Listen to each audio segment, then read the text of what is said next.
สบายดียินดีต้อนรับทุกคนเข้าสู่ซ่องของเฮาอีกแล้วมื้อนี้แอดเองก็มีเรื่องจะมาเล่าให้ทุกคนฟังเนาะคือกับทุกเทื่อเรื่องของมื้อนี้ที่แอดจะมาเล่าให้ทุกคนฟังเนาะมีชื่อเรื่องว่าอาถรรพ์ห้องฆาตกรรม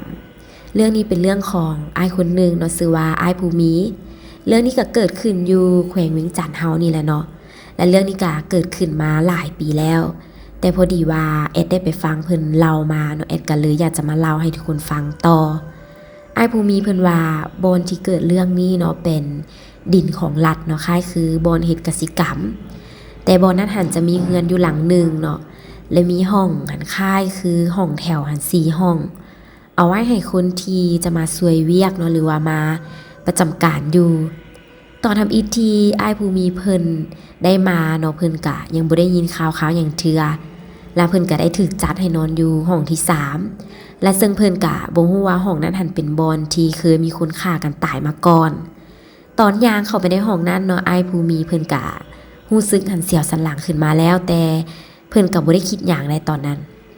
และอยู่ฝาห้องกะมีข้อความบางข้อความเนาะที่เพ้อเรื่องความรักตอนนั้นอ้ายภูมิเพิ่นกะยังบ่สนใจอีกเด้เพิ่นก็ยังแบบจัดเครื่องต่อเนาะ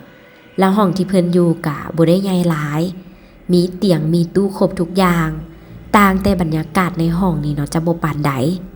พอจัดเครื่องแล้วเนาะอ้ายภูมิเพิ่นกะออกมานั่งลิ้นอยู่นอกสูบยาประมาณ15นาทีผ่านไปนะหมู่อ้ายภูมิเพิ่นกะได้สวนไปย่างลิ้นอยู่สวนนั้นหั่นกะกว้างใหญ่แฮงสิย่างมุดมือกะบ่ทั่วเนาะแล้วหมู่อ้ายภูมิกะได้สวนไปซิดเบ็ดพอได้ป่ามากะพากันเอามาปิ้งเนาะแล้วกะนั่งซุมแซวกันแล้วตอนนั้นก็มีเด็กน้อยเนาะที่ออกไปหากบหาเขียดยามค่ำย่างกายมาเนาะแล้วกะมาแวลมมาถามจุอ้ายภูมิเพิ่นว่าพวกอ้ายหากะมาอยู่นี่วะอ้ายภูมิเพิ่นกะตอบว่าแม่นแล้วและเด็กน้อยคนนั้นกะถามอีกว่าเนาะพวกอ้ายพากันนอนอยู่เฮือนหลังนั้นหั่นวะว้าวแล้วเด็กน้อยคนนั้นกะซี่ไปเฮือนหลังนั้นเนาะและจุอ้ายภูมิกะพากันตอบว่าแม่นแล้วและเด็กน้อยคนนั้นกะบอกอีกเนาะว่ามีคนเคยฆ่ากันตายอยู่หั่นเด้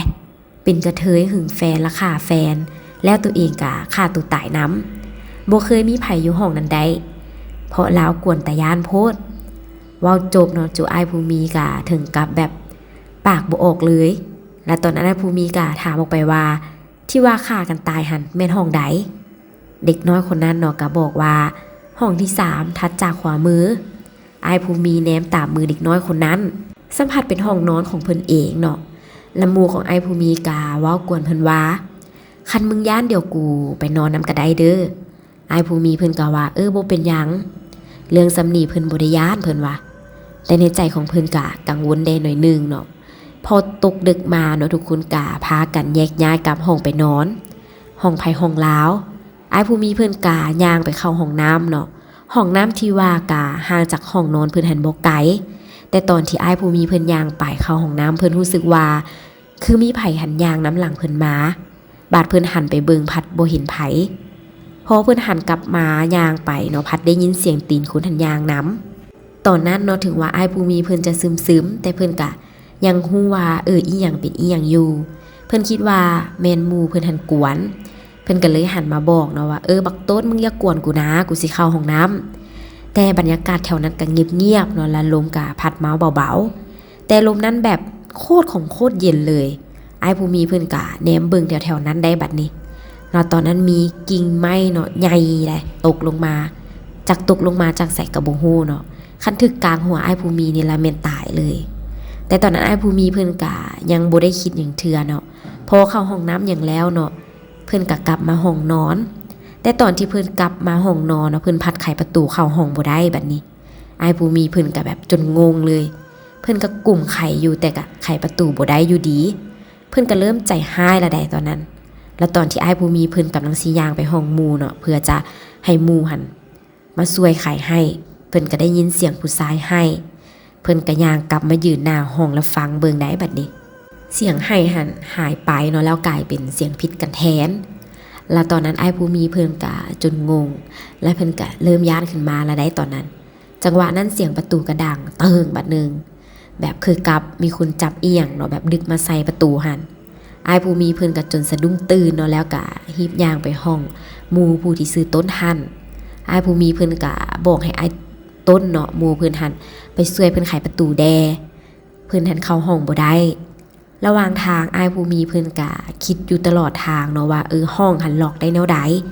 พอก่อนหน้านั้นเนาะเพิ่นบ่ได้ล็อกห้องเลยแต่บาดกลับไปเนาะห้องพัดล็อกเอง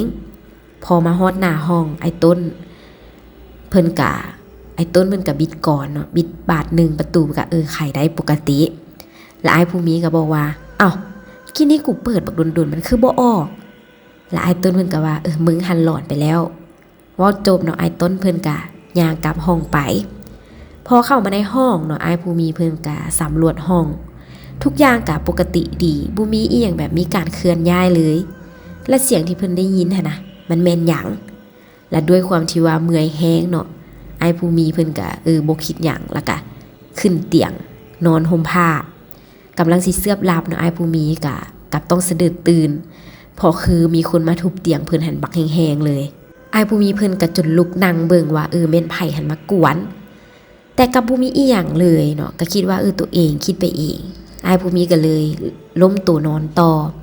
สิเสื้อบหลับอีกเทื่อนี้เนาะเตียงหันพัดหมุนกลับหัวไอ้ผู้มีก็สะดุดตื่นตัวเองพัดหันหน้าเข้าฝาแล้วตอนนั้นไอ้ผู้มีเพิ่นย่านแฮงเนาะก็ฮีบไขประตูแล้วแล่นไปเคาะห้องไอ้ต้นแล้วก็เล่าให้ไอ้ต้นฟังเนาะไอ้ต้นบ่เชื่อตอนนั้นเลยให้ไอ้ผู้มีนอนอยู่ห้องตัวเองแล้วไอ้ต้นหันสิย้ายไปห้องนอนของไอ้ผู้มีแทนและคืนนั้นไอ้ผู้มีย่านนอนจนนอนบ่หลับสิมารับก็รับตอนสิเช้าพี่ตื่นเช้ามาประมาณ 10 โมงนะทุกคนก็พากันตื่นหมดแล้วแต่บ่มีไผเห็นไอ้ต้นเลยทุกคนก็เลยพากันไปเคาะประตูห้องเนาะไอ้ต้นแต่ก็ยังมิดอยู่เนาะทุกคนก็เลยพากันไขประตูเข้าไปเบิ่งพัดเห็นไอ้ต้นหันนอนคดตัวอยู่และไอ้ผู้มีกะย่างเนาะเอามือไปแตะหน้าผากเบิ่งแล้วตัวไอ้ต้นหันฮ้อนแฮงแบบฮ้อนคือไฟเลยแบบสงสัยใครจะขึ้นสูงแล้วทุกคนก็พาไอ้ต้นหันไปห้องหมอเนาะถ่ายต้นได้สติแล้วทุกคนก็จึงถามว่าเกิดยังขึ้นเมื่อคืนนี้ก็ยังดีๆอยู่นะและไอ้ต้นเพิ่นกะเล่าเนาะว่าตอนที่เข้าไปในห้องนอนหันอยู่ๆกะมีคนมาทุบเตียงบักแฮงๆก็คิดว่าไอ้ผู้มีมากวนตัวเองเนาะก็เลยด่าออกไป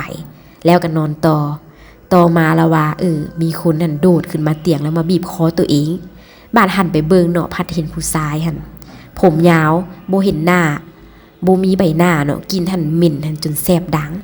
ตัวเองก็ห้องให้คนมาช่วยแล้วแต่ว่าก็บ่มีไผมาพยายามดิ้นบ่หลุดเนาะตอนถูกบีบคอหันเตียงที่ตัวเองนอนก็หมุนไปอีกฟากนึงตอนนั้นหันย่านแฮงแต่ก็เฮ็ดหยังบ่ได้แล้วตัวเองก็นอนจังซั่นหันจนฮอดเช้านี่แหละทุกคนได้ยินแบบนั้นเนาะก็จนแบบบ่อยากเชื่อแต่อ้ายผู้มีเพิ่นก็บอกกับหมู่ว่าที่อ้ายต้นหันเล่ามามันคือเรื่องแท้พอก่อนหน้านั้นเนาะตัวเองก็เจอแบบนั้นจึงแล่นไปหาต้นแต่ย้อนว่าต้นบ่เชื่อเนาะจึงขอไปนอนอยู่หั่นเองและอ้ายต้นเพิ่นก็ยังบอกอีกว่าเพิ่นฝันว่าห้องนั้นหันเคยมีสาวประเภท2นะอยู่กับแฟนและทั้ง2หันผิดกันแฮงเรื่องสู้สาวนี่แหละแล้วก็ยิงกันตายก่อนตายสาวประเภท2หันก็ได้เขียนข้อความระบายเต็มฝาห้องเลยบ่ฮู้ว่าแม่นแท้หรือบ่เนาะแต่ฝาห้องนั้นก็ได้มีการทาสีแล้วก็ตกแต่งใหม่หมดแล้วและตอนนั้นทุกคนก็ได้คิดหาคำเว้าของเด็กน้อยคนนั้นเนาะพอไอ้ต้นเพิ่นออกของหมอแล้วทุกคนก็ได้ไปถามเบิ่งว่าเคยมีเหตุการณ์แบบนั้นแท้บ่หลายคนก็ว่าเคยและเรื่องนี้ก็เคยเกิดขึ้นเนาะเกิดขึ้นแท้เนาะเพราะว่าสาวประเภท2คนนั้นหันจะหักแฟนคนนี้แฮงแต่ย้อนว่าหลายๆเหตุผลเลยเฮ็ดให้แฟนหันมาบอกเลิกแล้วก็ไปคบผู้หญิงแทนเนาะเฮ็ดให้เพิ่นบ่พอใจแล้วก็ยิงแฟนตายพร้อมกับแบบยิงตัวเองตายตามและห้องนั้นก็บ่เคยมีไผแบบอยู่ได้เลยและผู้ชายบางคนที่ขวัญอ่อนเนาะไปอยู่หั่นบางคนก็ตายคาห้องนั้นก็มีไผควรแข่งก็อยู่ได้เกิน3มื้อแต่ส่วนหลายก็บ่มีไผอยู่ได้เนาะเพราะว่าห้องนั้นหันเฮี้ยนแฮงพอได้ยินได้ซ้ำหั่นแหละจุอ้ายผู้มีก็พากันย่านแฮงจนแบบต้องขอย้ายไปอยู่บนอื่นแต่อ้ายต้นนิตี้เนาะคืนแดกก็ฝันว่าสาวประเภท2คนนั้นหันสวนไปอยู่นำทุกคืนทุกคนก็เลยพากันบอกไอ้ต้นหันไปสูดรดน้ำตัวอัญโยไข่ซะ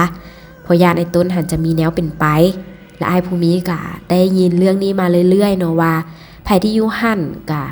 มักจะถูกผีกวนจนอยู่บ่ได้บางคนมีพระก็ยังเอาบ่อยู่และตอนนี่เนาะบอนนั้นก็ได้ถูกม้างทุบถิ่มแล้วแต่บ่ฮู้ว่าเพิ่นหันสิสร้างแนวใดต่อและนี่ก็คือเรื่องราวของอ้ายภูมิเนาะเพิ่นก็บอกว่าเป็นเรื่องที่ว่าเกิดขึ้นอยู่ลาวเฮาแท้ๆเลยแล้วก็เกิดขึ้นกับกลุ่มเพิ่นเองเลยเนาะและเรื่องก็จบเพียงเท่านี้เนาะทุกคนแล้วเจอกันใหม่คลิปหน้า